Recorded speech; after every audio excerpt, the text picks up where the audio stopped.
મિત્રો, નવરાત્રીના કોઈ પણ દિવસે માતાજીને માત્ર આ એક વિશેષ ફૂલ ચઢાવી દેજો. માતાજી તમારી બધી મનોકામના પૂરી કરશે અને તમારા ઘરમાં સુખ, સમૃદ્ધિ અને શાંતિ સ્થાપિત કરશે. મિત્રો, શારદીય નવરાત્રીનો તહેવાર ધામધૂમથી ઉજવાઈ રહ્યો છે અને માં દુર્ગાની મૂર્તિ સ્થાપિત થઈ ચૂકી છે અને ઘણી જગ્યાએ ગરબા અને રામલીલાનું આયોજન શરૂ થઈ ચૂક્યું છે અને હવે દેવી દુર્ગાના 9 સ્વરૂપોની પૂજા કરવામાં આવશે. નવરાત્રીના 9 દિવસો દરમિયાન ઉપવાસ પણ રાખવામાં આવશે. મિત્રો, આ 9 દિવસ દરમિયાન માતા દુર્ગાની વિધિ વિધાનથી પૂજા કરવામાં આવશે. મિત્રો, વિડીયોમાં આગળ વધીએ તે પહેલા વિડીયોને એક લાઇક કરીને ચેનલને સબસ્ક્રાઇબ જરૂરથી કરજો. કોમેન્ટમાં જય અંબે જરૂરથી લખજો અને 9 દિવસ માતાજીને કયા ફૂલ ચઢાવવા તે વિડીયોના અંતે જાણીશું. તેથી કૃપા કરીને વિડીયોને અંત સુધી જોતા રહેજો. મિત્રો, વિશેષ ફૂલો વિશે જાણ્યા પહેલા નવરાત્રીના 9 દિવસો દરમિયાન આ વિશેષ ઉપાય કોઈ પણ સંજોગે અવશ્ય કરજો. માં દુર્ગાને ચઢાવેલા ફૂલોની વાત કરીએ તો મોગરા માં દુર્ગાને ખૂબ જ પ્રિય છે. આ નવરાત્રીમાં તમે દેવી માતાને મોગરા અર્પણ કરીને તેમના વિશેષ આશીર્વાદ મેળવી શકો છો. તેનાથી તમારા જીવનમાં સુખ અને સમૃદ્ધિ આવશે. નવરાત્રી દરમિયાન દેવી માતા માટે વાવવામાં આવેલ જવારામાં ચાંદીનો સિક્કો દબાવી દો. નવરાત્રીના 9મીના દિવસે તે સિક્કો કાઢીને ઘરની તિજોરીમાં મૂકો. ઘરમાં સંપત્તિમાં વધારો થશે. નવરાત્રી દરમિયાન દેવી દુર્ગાની પૂજા કરતી વખતે તેમના ચરણોમાં લાલ ચંદન ચઢાવો. તેને ચઢાવવામાં આવેલ ચંદન તમારા કપાળ પર અવશ્ય લગાવો. આમ કરવાથી લોકોની ખરાબ નજર દૂર થઈ જશે. જો તમારા પર કોઈ ગ્રહોનો પ્રભાવ હોય તો નવરાત્રી દરમિયાન તેને શાંત કરવા એક માટીના વાસણમાં લાલ રંગના કપડામાં 5 કોળીઓ મૂકો. એક માટીના પાત્રમાં મૂકી તેને તુલસી પાસે મૂકો. આ બધા ગ્રહ દોષોને શાંત કરશે. નવરાત્રી દરમિયાન દેવી દુર્ગાને પ્રસન્ન કરવા માટે દરરોજ દુર્ગા સપ્તશતીનો પાઠ કરો.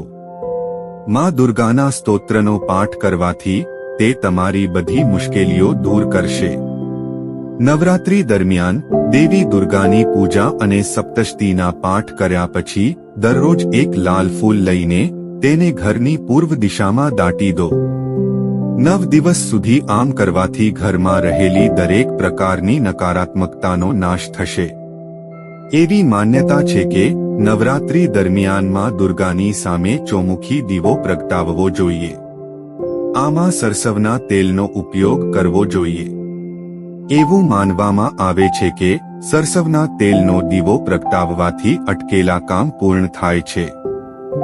મિત્રો, નવરાત્રીના 9 દિવસે એક નાગરવેલના પાનની બંને બાજુ સરસવનું તેલ લગાવીને દુર્ગાના ચરણોમાં અર્પણ કરો. રાત્રે સૂતી વખતે તે પાનને તકિયા નીચે રાખો. એવું માનવામાં આવે છે કે આ ઉપાય કરવાથી ખૂબ જ ફાયદો થાય છે.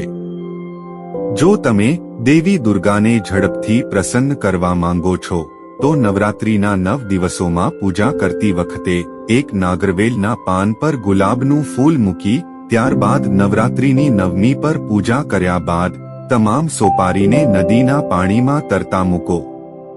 આમ કરવાથી દેવી દુર્ગા જલ્દી પ્રસન્ન થાય છે. જો તમે આર્થિક તંગીનો સામનો કરી રહ્યા હોવ તો નવરાત્રીના પ્રથમ 5 દિવસોમાં ચંદન વડે સોપારીના પાન પર ઓમ હીમ કલીમ ચામુંડાય એ વિચ્ચે નમ લખો.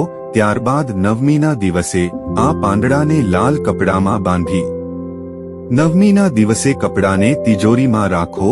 મિત્રો, ઘરમાંથી નકારાત્મક ઉર્જા દૂર કરવા માટે નવરાત્રીના 9 દિવસો દરમિયાન માતાજીને પાનમાં થોડું કેસર રાખીને અર્પણ કરો. સાથે જ દુર્ગા સ્તોત્ર અને દુર્ગા નામાવલીનો પાઠ કરો. આવું કરવાથી તમારા ઘરમાં માતા દુર્ગાનો વાસ થશે.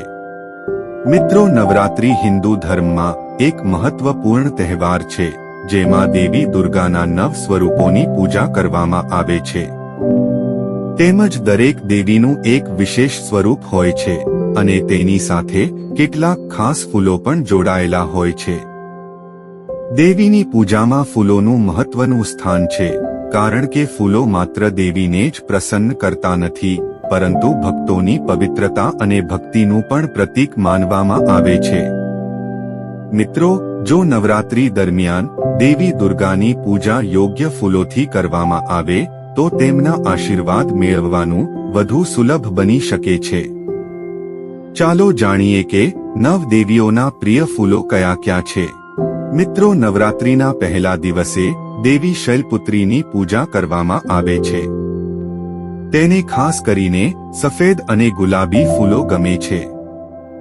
તેથી ભક્તોએ ગુલાબ અથવા ચમેલીના ફૂલ અર્પણ કરીને તેમની પૂજા કરવી જોઈએ. નવરાત્રીના બીજા દિવસે બ્રહ્મચારિણી ભક્તો દેવી બ્રહ્મચારિણીની પૂજા કરે છે, જે સફેદ ફૂલોને ખૂબ પસંદ કરે છે. ખાસ કરીને કમળ અને ચમેલીના ફૂલને તેમની પૂજામાં વિશેષ માનવામાં આવે છે. દેવી માતા આ ફૂલોથી પ્રસન્ન થાય છે અને ભક્તોને સાદગી અને સંયમનું વરદાન આપે છે. નવરાત્રીના ત્રીજા દિવસે દેવી ચંદ્રઘંટાનું પૂજન કરવામાં આવે છે. તેમને ખાસ કરીને લાલ રંગના ફૂલો ગમે છે. તેમની પૂજામાં હિબિસ્કસ ફૂલનું વિશેષ મહત્વ છે. આ ફૂલની પૂજા કરવાથી બહાદુરી અને હિંમતના આશીર્વાદ મળે છે. નવરાત્રીના ચોથા દિવસે કુષ્માંડા માતાને પીળા ફૂલ અર્પણ કરવા ખૂબ જ શુભ માનવામાં આવે છે. તેમની પૂજામાં ખાસ કરીને સૂર્યમુખી અને મેરીગોલ્ડના ફૂલોનો ઉપયોગ કરવામાં આવે છે, જે સુખ અને સમૃદ્ધિ લાવે છે. નવરાત્રીના પાંચમા દિવસે સ્કંદમાતાની પૂજા કરવામાં આવે છે. તેઓ લાલ અને પીળા ફૂલોના ખૂબ શોખીન છે. ભક્તો ગુલાબ અને મેરીગોલ્ડ ફૂલ અર્પણ કરીને તેમના આશીર્વાદ મેળવી શકે છે. નવરાત્રીના છઠ્ઠા દિવસે કાત્યાયની દેવીની પૂજા કરવામાં આવે છે. તેઓ લાલ હિબિસ્કસ ફૂલોના ખૂબ શોખીન છે. દેવી માતાને હિબિસ્કસ ફૂલ અર્પણ કરવાથી તમામ પ્રકારના અવરોધોમાંથી મુક્તિ મળે છે. નવરાત્રીના સાતમા દિવસે કાલરાત્રી દેવીની પૂજા કરવામાં આવે છે. તેમને નીલકમલ અને ચમેલીના ફૂલ અર્પણ કરવામાં આવે છે. આ ફૂલોની પૂજા કરવાથી કોઈ પણ ભય અને કષ્ટમાંથી મુક્તિ મળે છે. નવરાત્રીના આઠમા દિવસે મહાગૌરીની પૂજા કરવામાં આવે છે. તેમને સફેદ ફૂલો ખૂબ જ ગમે છે. ખાસ કરીને ચમેલી અને સફેદ ફૂલ તેમની પૂજામાં વિશેષ માનવામાં આવે છે. આના દ્વારા આપણને માતાના આશીર્વાદ મળે છે. મિત્રો, નવરાત્રીના નવમા અને છેલ્લા દિવસે સિદ્ધિદાત્રી દેવીની પૂજા કરવામાં આવે છે. તેઓ લાલ રંગના ફૂલોના ખૂબ શોખીન છે. ગુલાબ અને હિબિસ્કસના ફૂલ અર્પણ કરવાથી સિદ્ધિ અને સફળતાનું વરદાન મળે છે. તો મિત્રો, આજની સ્ટોરી કેવી લાગી તે કોમેન્ટ કરીને જરૂર જણાવજો. અને વિડિયો સારો લાગ્યો હોય તો વિડિયોને લાઈક, શેર અને કોમેન્ટ જરૂર કરી દેજો. અને કોમેન્ટ બોક્સમાં જય શ્રી કૃષ્ણ અથવા હર હર મહાદેવ લખવાનું ભૂલતા નહીં, જેથી તેમની કૃપા આપણા સહુ ઉપર પર બની રહે. અને મિત્રો, અમારી ચેનલ પર નવા હોય તો અમારી ચેનલને સબસ્ક્રાઇબ જરૂરથી કરજો. તો મિત્રો, ફરી મળીશું એક નવા વિડિયો સાથે. જય સ્વામિનારાયણ, જય શ્રી કૃષ્ણ, હર હર મહાદેવ.